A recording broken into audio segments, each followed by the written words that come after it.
like I said, Mark, before, I definitely say 10-2. We've had this conversation plenty of times. I just don't know if this team could be able to pull off beating both. I mean, you know what? I'll put it to you like this: Miami goes 10-2, but the two losses aren't to A&M and Clemson. Could you imagine that? Let's say, for example, they lose to Georgia Tech and Pitt, but beat Clemson and A&M. What would your outlook be? What would you say? I would be a little surprised by that. I would not be surprised by splitting Clemson, Texas A&M, and then dropping a fluke game. Some stupid loss, yeah. That's what I would foresee happening. Mm-hmm. And that's what I have put. I haven't put money on it yet, but because we can't condone betting. But I have yet to unveil my prediction as well, but for some reason, I think that regardless of what I pick, people are going to be mad here on the Miami channel because they're mad about my predictions every year. And that's all right. I mean, because at the end of the day, what we have to do, and that's the thing about being a fan. You look at that team, you follow these players, you become obsessed with the players in the program, and you see and believe that they can be sometimes better than what they are. Some people are fans of elite programs like Ohio State or Georgia or Bama, where you can give a crap less about the players because it doesn't matter. You still get the same product. They come in, they leave, they go in the first round, and you replace it with another big time prospect. But when you're a fan of a program that hasn't been doing too well and is trying to reascend and become the Phoenix and rise again, you continuously want to have that. And you visualize it, you pray for it, you think on it. And sometimes you look back 4 months from now and you go, maybe next year. And then the same thing happens again, next July. It's just how it is how the cookie crumbles when you're a fan of a program that has almost everything it needs to reascend, but continues to just get in its own way. And I'm hoping that under this new regime and under the new administration, that we won't continue to get in our own way. Just let the cards fall as they may, handle what you can handle, control what you can control, and be ungodly prepared and play your asses off. And I see there's no way you're not no less than 9-3, but like I said, my 10-2 prediction, if you just do those things, you show up, you play your asses off because you got the talent, and you are ungodly prepared, and you don't quit. And I don't see us going no less than 9-3.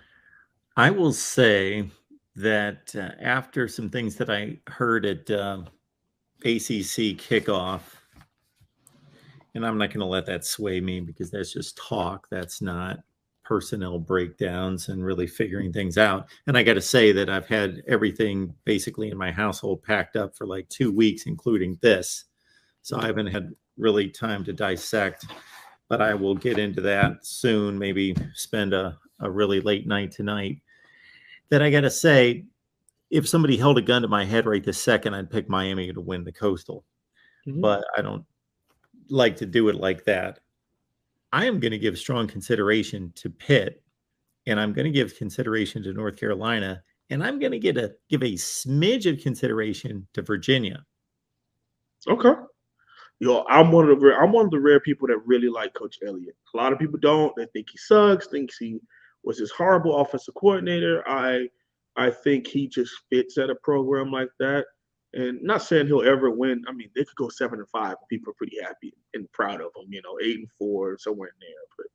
But I like him, and I think he's going to be a pretty good coach. But why do you look at it? Well, I'm going to have to really look at their potential to have a running game and a defense. And I know that's almost the entire, like when they played Miami last year, mm-hmm. I don't know what the point spread was in that. I remember having this conversation. I think it was with Cam, because I think Miami was only like a 3 or 4 point favorite, mm-hmm. something like that. And I was like, they're at home. Virginia basically can do one thing. They got a great quarterback and they've got weapons at receiver. And that's almost They had a horrible defense last year. They gave up 66 points to BYU. They gave up 50 points multiple times. They had a bad defense, and they couldn't run the ball. The quarterback can run the ball. Everything's quarterback and the tight ends and the receivers. That's everything. So I thought Miami should win this game comfortably. But yeah, and I don't think you can survive. I don't think you can survive a season like that. So I'm probably not. There's pretty much no way I'm going to pick Virginia, but I'm just intrigued. But they would have to get a whole lot better on defense. Mark, I tell you this. Majority of the stuff, when you're doing this and you study as much as I do, the main thing that just gets under your skin is you're seeing people be taught the wrong things or see young men not be comfortable because they don't believe in what's being taught and they know in order to keep my job, I have to do what coach says to. And to see an entire program be ran that way, it's disgusting. It's disgusting. And again, Virginia, Tallahassee, and then that same team somehow beats NC State and Pittsburgh, who at one point was playing like a top 10 team in the country. On the road, no less. We went to Pittsburgh, one of their rare, it was close to a sellout. They were expecting to blow Miami out the window there because I think Miami was 2-4 at that game, and Miami wins that one and wins a bunch more, stuff like that. So I just think you got to be able to get rid of those kind of things where Virginia, and then be able to bounce back. Okay, these things do happen. Is it unfortunate? Absolutely.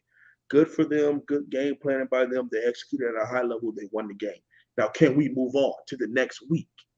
And can we be prepared for Virginia Tech? Can we be prepared for Tallahassee? Can we be prepared for North Carolina? Can we be prepared for Pitt the week after a tough loss? Because these things do happen. And the question and the answer to that usually is no. You come out, you start slow, and a bad Tallahassee team has a 14-0 first quarter score on you because you just can't figure it out. Then you come storming back, you're going for it on fourth down, and your side of the stadium is going crazy. Everyone's super. I mean, it's just boom, boom, boom, boom, boom. And then you find a way to lose it in the end. So those kind of things. Now, if I'm being honest with you, the person we hired, and Coach Cristobal, has a way of dropping those kinds of games. He loses to a above average Arizona State. He loses to a horrific Stanford. These things do happen.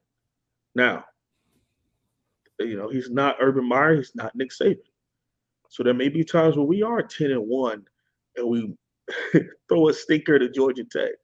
But can you get the team to rally up? Similar to the Pittsburgh game in 2017. You go on a 10-game winning streak. You're undefeated all year long. You're number 2 in the country. You lose to a horrific Pitt team. Then you come out flat against Clemson. A week and a half later. So these kinds of things, and that comes from coaching, that comes from culture, that comes from senior leadership, that comes from being able to put it all together and rebound.